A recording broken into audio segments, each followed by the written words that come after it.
Hi everyone, in this video I'm going to prove an intermediate result, which is that continuous functions are Riemann integrable. So this is sort of a standard result from Calculus 1, but ultimately what we're looking to do here is prove the Riemann-Lebesgue theorem. And what that says is that a function is Riemann integrable if and only if its set of discontinuities has measure 0. So we won't get too much into that. I introduced measure theory last time. We'll get into the specific measure that we're looking at later, but for now we're going to show that for continuous functions, they're certainly Riemann integrable. They're continuous everywhere. So just as a remark from a few videos ago, I need a small property, sort of fundamental property of Riemann integration to prove this. So recall that if I give you a sequence of partitions Pn that take care of convergence in a decreasing fashion for the upper integral, and I take Qn that has sequence take care of lower integral convergence in an increasing fashion, then I can always give you a nested refinement Rn that refines Pn and Q, both Pn and Qn, that preserves that property. The way that this is used is the following. Okay, well, let's just start here. So I have that the lower integral Qn is less than or equal to the lower integral of Rn. And since I have Rn is the same on both sides, basically Rn is going to be used as an intermediate to connect Qn and Pn, because this comparison can be done directly because it's the same set.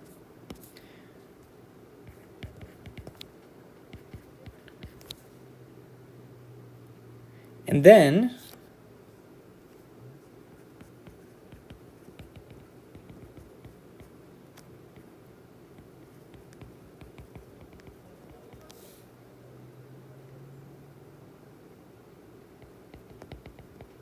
if we take the limit on all sides of this inequality, that tells us that L of f is less than or equal to U of f because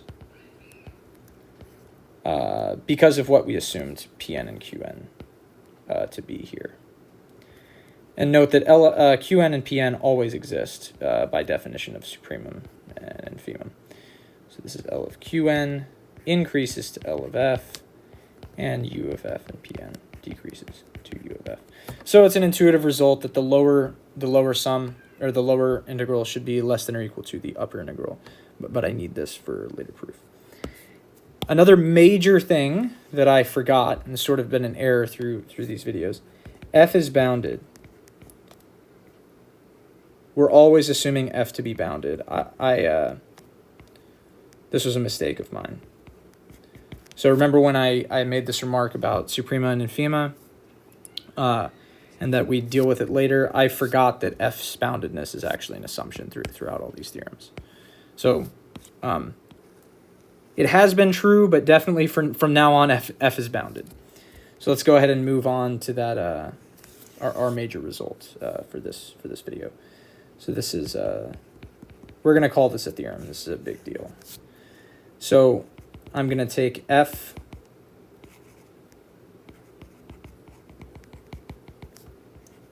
on the closed interval I, f bounded, which again was supposed to be an assumption everywhere throughout all these videos, and f continuous. Then f is Riemann integrable.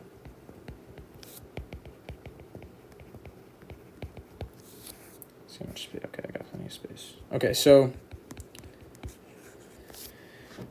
the way we're going to prove this is to show that the lower integral and the upper integral get closer and closer to each other, right? That's the definition of Riemann integrability, is that U, so again, recall, that really means U of f equals L of f.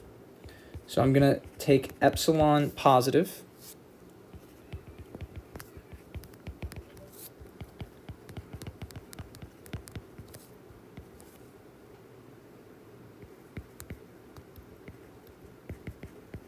So since f is continuous,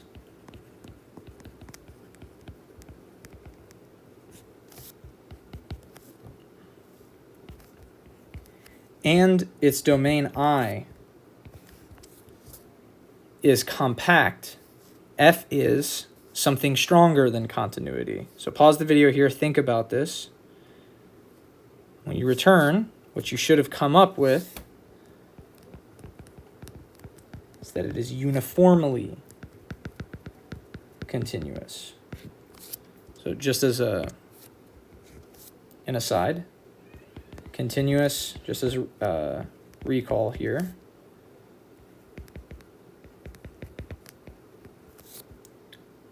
there exists delta as a function of x such that, and then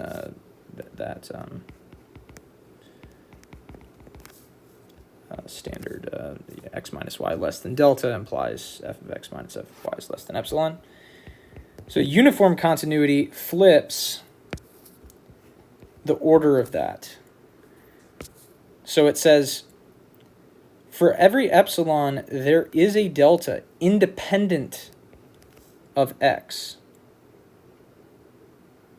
such that for all y. So,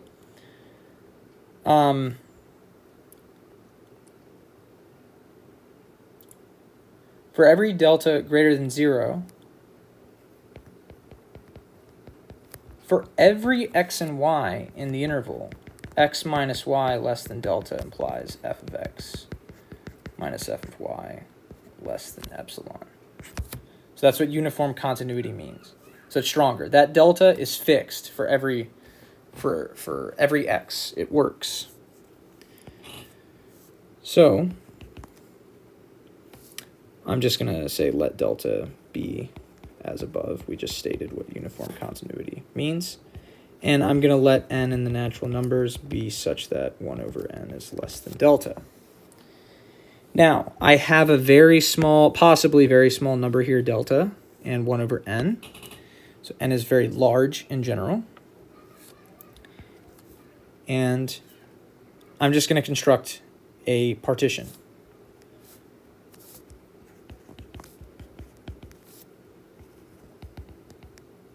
Specifically with n points.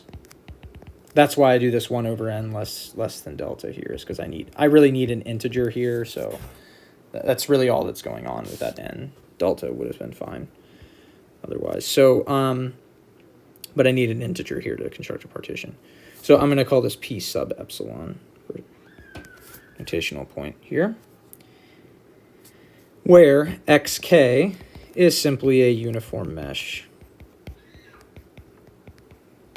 given by the above formula. You can check that satisfies definition of our partition. So now all we're going to do is directly calculate, well, what is this difference between the upper and lower sums here? So xk minus xk minus 1 is just 1 over n for each of them. It's a uniform grid here. And I'm going to take the supremum. The bar means supremum again on that subinterval.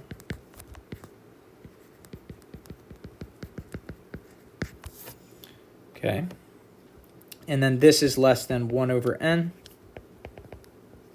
This is the key point here. That's less than epsilon. Pause the video and think why. Well, when you return from your pause, that is simply because xk minus 1, and I'll put absolute value just to be emphatic here. Well, that's less than 1 over n by construction. That's less than delta. So by construction, not specifically,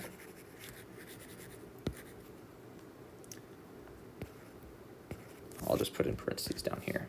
So for every x and y in the subinterval,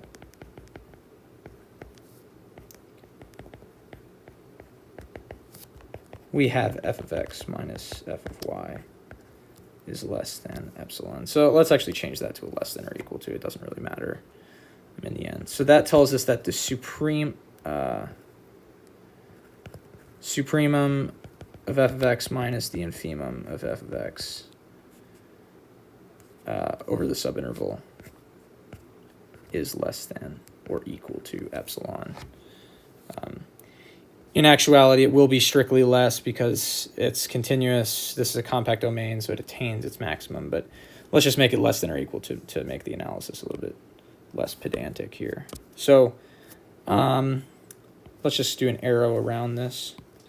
So then this is just equal to n over n times epsilon, because I'm only summing up n terms, and that's epsilon. So I'm just going to rearrange here. U of f p epsilon is less than or equal to L of f p epsilon plus epsilon. That's less than or equal to the supremum over all partitions p of L of fp, right? P epsilon's a partition, so certainly that's less than or equal to the supremum. And that's just equal to L of f plus epsilon. Similarly, the infimum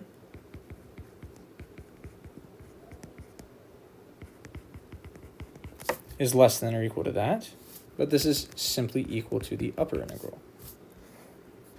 So, for all epsilon greater than 0, the upper integral is less than or equal to the lower integral plus epsilon. That tells us that the lower integral is less than or equal to the upper integral, which is less than or equal to.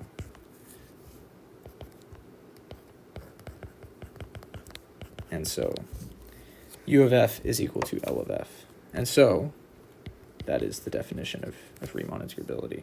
So I get that inequality from what I showed you over here. Or up here, sorry. I rehearsed this video beforehand, so I've done this twice. So that's just this property here, relatively. That's the easier of the two inequalities. So, well, that's the one that's always going to be true. Anyways, thank you all for watching, and we're going to continue to build towards that Riemann-Lebesgue theorem in the next videos.